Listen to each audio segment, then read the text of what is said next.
بسم اللہ الرحمن الرحیم۔ السلام علیکم۔ آج کے ہمارے سبق کا عنوان ہے کاہلی اور اس کے مصنف ہیں سر سید احمد خان، اور یہ ماخذ ہے مقالات سر سید حصہ پنجم سے۔ مصنف کا تعارف: سر سید احمد خان 17 اکتوبر 1817 کو دلی میں پیدا ہوئے۔ آپ حسینی سید تھے۔ سر سید کے آباء و اجداد جو ہیں یہ شاہ جہاں کے عہد میں ہندوستان آئے تھے۔ جواد الدولہ، عارف جنگ اور سر جو ہیں یہ سر سید احمد خان جو ہیں ان کے خطابات ہیں۔ احمد خان ان کا نام ہے۔ ابتدائی تعلیم جو ہے یہ انہوں نے گھر پہ ہی حاصل کی ہے۔ 1838 میں والد کا انتقال ہوا تو سر سید نے دور اندیشی کا مظاہرہ کرتے ہوئے شاہی قلعہ میں ملازمت کی بجائے انگریز سرکار کی ملازمت کو ترجیح دی۔ سر سید نے اپنے خالوں سے کچہری کا کام سیکھا، پھر کمشنری کے دفتر میں نائب منشی جو ہیں مقرر ہوئے۔ اس کے بعد جو ہیں یہ ترقی کرتے ہوئے جج کے عہدے پر فائز ہوئے ہیں۔ سر سید احمد خان کی مشہور تصانیف ہیں: آثار الصنادید، دلی کی تاریخی عمارات کا حال، رسالہ اسباب بغاوت ہند، ترجمہ کیمیائے سعادت، خطبات احمدیہ، مقالات سر سید، سفر نامہ لندن اور تفسیر القرآن وغیرہ۔ سبق کا مرکزی خیال: کاہلی اختیار کرنے والے اور اپنے قواعد دلی اور قواعد عقلی کو کام میں نہ لانے والے ناکام اور نامراد رہتے ہیں۔ ہاتھ پہ ہاتھ دھرے بیٹھ رہنے سے ذاتی یا قوم کی بہتری جو ہے وہ ممکن نہیں ہے، اس لیے ہمیں کچھ نہ کچھ کرتے رہنا چاہیے۔ خلاصہ: سر سید نے اپنے مضمون میں دو طرح کی کاہلی کا ذکر کیا ہے، ایک جسمانی اور دوسری دلی۔ ایک وہ کاہلی ہے جس میں انسان اپنے ہاتھ پاؤں سے محنت نہیں کرتا، وہ ہر کام میں سستی سے کام لیتا ہے، اور دوسری وہ کاہلی ہے جس میں انسان کے دلی قوا بیکاری میں پڑ جاتے ہیں۔ جو لوگ محنت مزدوری کرتے ہیں وہ کم کاہل ہوتے ہیں، لیکن جو لوگ کام کاج نہیں کرتے وہ اپنے دلی قوا کو بیکار رکھ کر بڑے کاہل اور حیوان بن جاتے ہیں۔ یہ سچ ہے کہ لوگ پڑھتے ہیں اور ترقی کرتے ہیں، لیکن شاید ایک آدھ آدمی اپنی تعلیم اور عقل کو ضرورتاً کام میں لاتا ہے۔ انسان عارضی ضرورتوں کا منتظر رہے تو اس کے دلی قوا بیکار ہو جائیں گے، اور بیکاری کے بعد سخت کاہل اور وحشی بن جاتا ہے۔ اس کے بعد دلی قوا سے بھی اگر ہم کام نہ لیں تو انسان جو ہے وہ اپنی انسانی صفت کھو کر پورا حیوان بن جاتا ہے۔ اس لیے ہر انسان کے لیے ضروری ہے کہ وہ اپنے اندرونی قوا کو زندہ رکھنے کی کوشش میں لگا رہے اور انہیں بیکار نہ چھوڑے۔ اگر ایک شخص کی آمدنی معقول ہو اور اس کے اخراجات کے لیے کافی ہو اور اسے محنت مشقت نہ کرنی پڑے تو وہ مزیدار کھانوں، قمار بازی اور تماش بینی جیسی عادتوں کا جو ہے وہ شکار ہو کر ان میں مبتلا ہو جائے گا۔ یہ عادتیں اس کے وحشی بھائیوں میں بھی موجود ہوتی ہیں، فرق صرف اتنا ہے کہ وہ گنوار اور بد سلیقہ وحشی ہوتے ہیں، اور یہ جو ہے یہ ایک وزادار وحشی ہوتا ہے، یعنی مہذب وحشی۔ یہ بات درست ہے کہ ہندوستان میں لوگوں کے لیے ایسے کام بہت کم ہیں جن میں دلی قوا اور عقلی قوت کو استعمال کرنے کا موقع ملتا ہو، جبکہ جو دوسرے ممالک ہیں خصوصاً انگلستان میں لوگوں کے پاس ایسے بے شمار مواقع ہیں۔ اگر انگریزوں کو بھی کوشش اور محنت کی ضرورت اور شوق نہ رہے تو وہ بھی وحشی ہو جائیں گے۔ ہمارے ہاں دلی قوا اور عقلی قوت کو کام میں لانے کا موقع نہیں رہا، تو اس کی وجہ یہ ہے کہ ہم نے کاہلی اختیار کی ہے اور دلی قوا کو بیکار چھوڑ دیا ہے۔ ہمیں جو ہے وہ اس بات کی فکر اور کوشش ہونی چاہیے کہ جب تک ہماری قوم سے دلی کاہلی دور نہیں ہوگی، اپنی قوم کی بہتری کی توقع ہم نہیں کر سکتے۔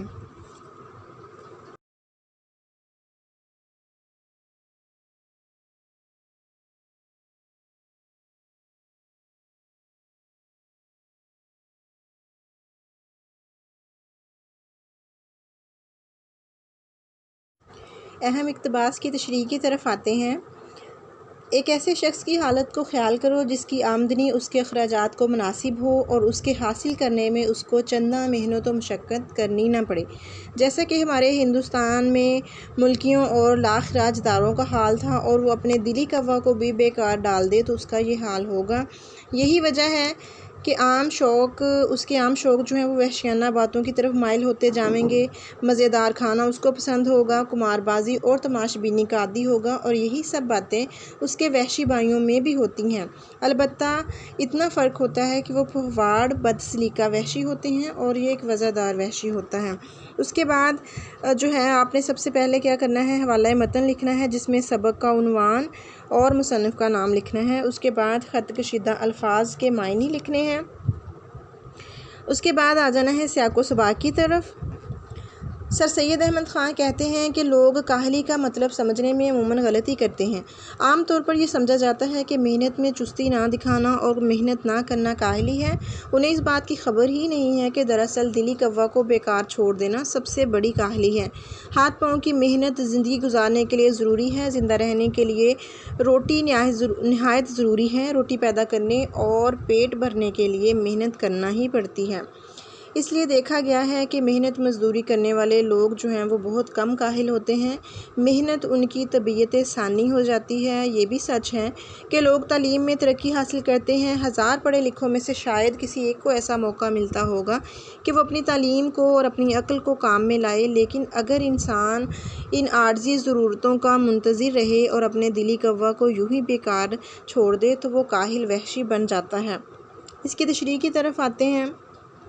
تشریح طلب عبارت جو ہے اسے مصنف کہتے ہیں کہ ایک ایسے انسان کی حالت کے بارے میں سوچیں کہ جس کی آمدنی اس کے اخراجات کے لیے کافی ہو، جبکہ اسے اپنے اخراجات کے لیے محنت مشقت بھی نہیں کرنی پڑتی ہو۔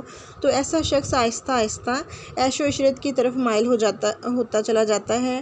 اور اس کے بعد سر سید نے ہندوستان کے عمرہ، جاگیرداروں اور ٹیکس نہ دینے والوں کی مثال دی ہے کہ جن کی آمدنی ان کے اخراجات سے زیادہ تھی، اس لیے انہوں نے کوئی محنت مشقت جو ہے وہ نہیں کی۔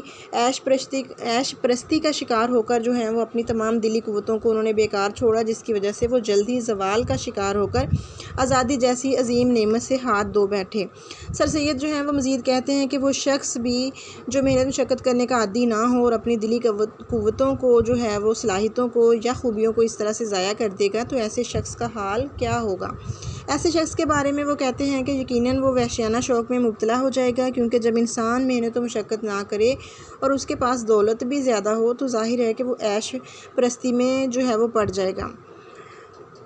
امام غزالی کا فرمان ہے کہ زیادہ خوشحالی اور زیادہ بدحالی دونوں انسان کو برائی کی طرف لے جاتی ہیں۔